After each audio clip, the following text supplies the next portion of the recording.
Good morning বন্ধুরা, সকাল সকাল চলে এসেছি বাজার নিয়ে। সকাল না, যদিও এখন 10টার বেশি বাজে।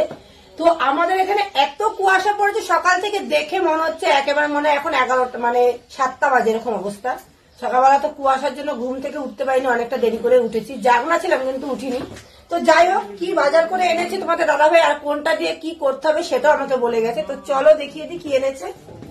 সবার প্রথমে দেখো এখানে এনেছে পালং শাক, পালং শাক, পালং শাক, পালং শাক। তো যাই হোক, এই যে বাইরে খুব কুয়াশা, আমাদের এখানে কিন্তু খুব কুয়াশা চলছে। তোমাদের ওখানে কি কুয়াশা? যদি কুয়াশা থাকে আমাকে কমেন্টে জানিও। তো এই দেখো অনেকগুলো পালং শাক এনেছে গো। পালং শাক গুলো একেবারে ফ্রেশ, মানে তাজা, মনেই হচ্ছে যে আজকেরই তোলা। দেখো এখানে পালং শাক নিয়ে এসছে। আর এনেছে কি দেখো, যেটা বাংলাদেশে অনেক দাম, মানে আমি ভিডিও তো দেখে বলছি, বাংলাদেশে বলছি এটার দাম নাকি 120 টাকা, 30 টাকা, 40 টাকা কেজি।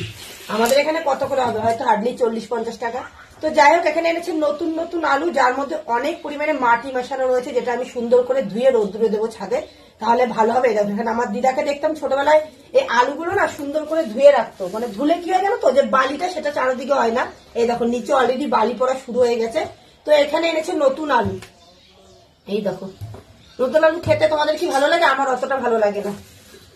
আর এখানে এনেছে ধনে পাতা। এই যে মাঠে না ধনে পাতা লাগিয়েছে কিনা দেখতে যাবো আজকে বিকেলে, অনেকদিন ধরে মাঠে যাওয়া হয় না। মাঠের থেকে ধনে পাতা না 2-1টা চুরি করে নিয়ে আসবো, জানো বেশ ভালো লাগে চুরি করতে মাঠে গিয়ে ধনে পাতা। আচ্ছা, এখানে ধনে পাতা নিয়ে এসছে। আর এখানে এনেছে সিম। এই যে সিম নিয়ে এসছে, সিম। এগুলো তো তোমাদের দাদাভাই আনবেই, বলা কথা না। বেগুনের কথা বলে গেলো, বেগুন তো আনে নাই, বেগুন তো খেয়ে নিচ্ছে। আর এখানে তো কালকে সবজি রয়েছে দেখতে পাচ্ছ। আর চলো এবার দেখে নি কি মাছ এনেছে। এই যে এটা কি মাছ বলতে পারবে? এই দেখো, এই একটা এনেছে। আর এই যে একটা, বাবা কি এমনি নড়ছে গো মাছ, এর মধ্যে এখনো মাছ নড়ছে, মানে আমার ট্যাঙ্কিতে যাবে, মানে মাছের ট্যাঙ্কিতে। এই দেখো এখানে দুটো এই মাছ এনেছে। এই মাছ দুটো কি মাছ কমেন্টে জানিও, ঠিক আছে? আমি তো এই মাছ দুটো চিনতে পারছি না, অনেক মাছই আমি চিনি না। তোমরা হয়তো ভাবো আমি মিথ্যে কথা বলি, কিন্তু না গো, এই মাছ দুটো আমি চিনতে পারছি না। যাই হোক, আর এখানে এনেছে খোলসে মাছ। এই যে খোলসে মাছ এনে আমাকে বলে গেল, এবার সবই তো জ্যান্ত গো খোলসে মাছগুলো। হায় হায়, আমি কি করবো এবার? সব জ্যান্ত, নড়ছে। ওই দেখো, দেখো কি পরিমাণ নড়ছে। এই যে তো খোলসে মাছ আমাকে বলে গেল সিম দিয়ে, বেগুন দিয়ে, আলু দিয়ে রান্না করতে, ঝোল করতে। তো এখানে বেগুনের তো খোঁজ নেই। আর আমি এখান থেকে 2-1টা মাছ মানে জলে ছাড়বো, দাঁড়াও দেখি জলে ছাড়ার পর কি হয়, ঠিক আছে? এই দেখো জল নিয়ে নিয়েছি, চল এক একটা করে ছাড়া যাক। এই বাবা নড়ছে গো, ওই দেখো। ও মা,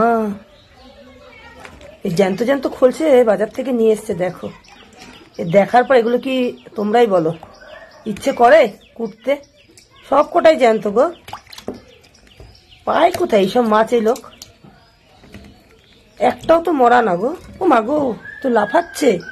এই দেখো, তোমরাই বলো, এ দেখার পর কি ইচ্ছে করে এই মাছ আমি কুটি? এত সুন্দর জ্যান্ত জ্যান্ত মাছ। এই যার আমার দেখো ট্যাঙ্কির মাছগুলো এখনো জ্যান্ত আছে। আমি ভাবছি এই ট্যাঙ্কির মধ্যে কটা ছেড়ে দেবো, বুঝলে? দেখো কেমন খেলছে, দেখেছো? তো এই মাছগুলো তোমরা কি খেতে ভালোবাসো? আমি এই মাছ একদম খেতে ভালোবাসি না, আমি খাইও না এই মাছ। তো তোমাদের দাদাভাই খাবে দেখে নিয়ে এসছে। তো যাই হোক, আমি রান্না করে দেবো সুন্দর করে। তো চলো, ভিডিওটা এই পর্যন্তই ছিল। ভালো লাগলে একটা করে লাইক করো, কমেন্ট করো। যারা এখনো আমাকে ফলো করোনি, ফলো করে পাশে থেকো। টাটা, আসবো নতুন একটা ভিডিও নিয়ে।